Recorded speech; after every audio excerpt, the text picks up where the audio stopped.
আরাফার দিনের রোজা আমাদের সকলের রাখা উচিত, কিন্তু এই রোজা রাখতে গিয়ে একটা বিভ্রান্তির মুখোমুখি আমরা হই, একটা প্রশ্নের মুখোমুখি আমরা হই। সেটা হলো যে আমরা আরাফাতের দিনের রোজাটা বাংলাদেশে মানুষেরা কোন দিনে রাখবো?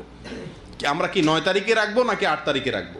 কারণ হাজি সাহেবরা আরাফাতে যেদিন অবস্থান করেন সেদিন আমাদের দেশে 8 তারিখ হয়, চাঁদের কি থাকে 8 তারিখ থাকে। তো আমরা কি হাজি সাহেবরা আরাফাতের মধ্যে অবস্থান করছেন সেদিকে তাকায় 8 তারিখেই রাখবো, নাকি হাজি সাহেবরা সৌদি আরবে যেহেতু 9 তারিখে আরাফাতের ময়দানে অবস্থান করছেন অতএব ওই 9-এর দিকে তাকে আমরা 9 তারিখে রাখবো? এটা নিয়ে একটা ধোঁয়াশা, একটা প্রশ্ন আমাদের ভেতরে কমবেশ আছে। এই প্রশ্নের উত্তরে আমরা কি করব সে করণীয় ক্ষেত্রে আমি সংক্ষেপে বলতে চাই, এক্ষেত্রে ওলামায়ে কেরামের দুটি মত আছে এবং দুইটা মতই গবেষণামূলক। এর কোনোটাই কোনো হাদিস থেকে স্পষ্টভাবে সমর্থিত না, বরং উভয় মতই যার যার বুঝ এবং গবেষণা লব্ধ। কোনোটিকেই সঠিক বা ভুল এটা বলা বুদ্ধিমানের কাজ হবে না।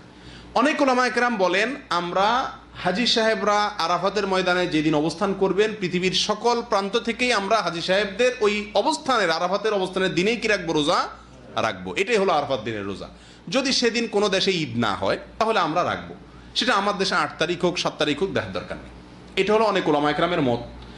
অনেক ওলামায়ে কেরাম বলেন না, আমরা 9 তারিখে রোজা রাখবো আমাদের দেশে, সেটা হাজি সাহেবদের আরাফাতে অবস্থানের পরের দিন হয়, অর্থাৎ এদেশে সৌদি আরবে ঈদের দিন হয়, ওই দিন আমাদের দেশে 9 তারিখ, আমরা 9 তারিখে রাখবো। কেন?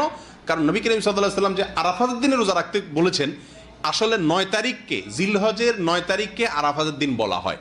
এখানে তারিখটা হলো উদ্দেশ্য, আরাফাতের দিন এটা হলো শুধুমাত্র নাম। জিলহজের 10 তারিখে ইয়মুন নাহর বলা হয়, জিলহজের 9 তারিখে ইয়মে আরাফা বলে, জিলহজের 8 তারিখে ইয়মুত তারবিয়া বলে। এগুলো হলো এই দিনগুলোর এক একটা নাম। যেহেতু নবী সাল্লাল্লাহু আলাইহি ওয়াসাল্লাম আরাফার দিন রোজা রাখতে বলছেন, অতএব 9 তারিখে রাখবেন, এরকম একটা মত ওলামায়ে কেরাম বলেন। এখন আমরা কোন দিকে যাব? 8 তারিখে রাখবো নাকি 9 তারিখে রাখবো? আমি বলি, যেহেতু কোনো মতের পক্ষেই সুস্পষ্ট কোনো হাদিস নাই, অতএব আমাদের জন্য সবচেয়ে যুক্তিসঙ্গত হলো দোনো দিন রাখা, 8 তারিখে এবং 9 তারিখে রাখা। কারণ জিলহজের 1 থেকে 9 তারিখ পর্যন্ত এর প্রত্যেকটা দিনই আমাদের কম বেশ রোজা রাখার চেষ্টা করা উচিত।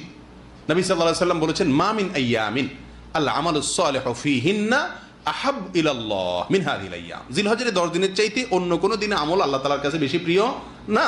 এই জন্য ওলামায়ে কেরাম বলেন যে এই 10 দিনের প্রথম দিনগুলো, ঈদের দিন বাদে প্রথম দিনগুলো প্রত্যেকটা দিনই কি রাখা উচিত? নফল রোজা রাখা উচিত। তবে বিশেষভাবে হাদিসে নির্দেশ হলো কিসে? আরাফাতের দিন রাখার জন্য। অতএব আমরা যদি 8-9 আমাদের দেশের লোকেরা 8-9 উভয় দিন আমরা রোজা রাখি জিলহজের, তাহলে সেক্ষেত্রে সন্দেহাতীতভাবে আরাফাতের দিনের রোজা রাখা আমার হয়ে যাবে।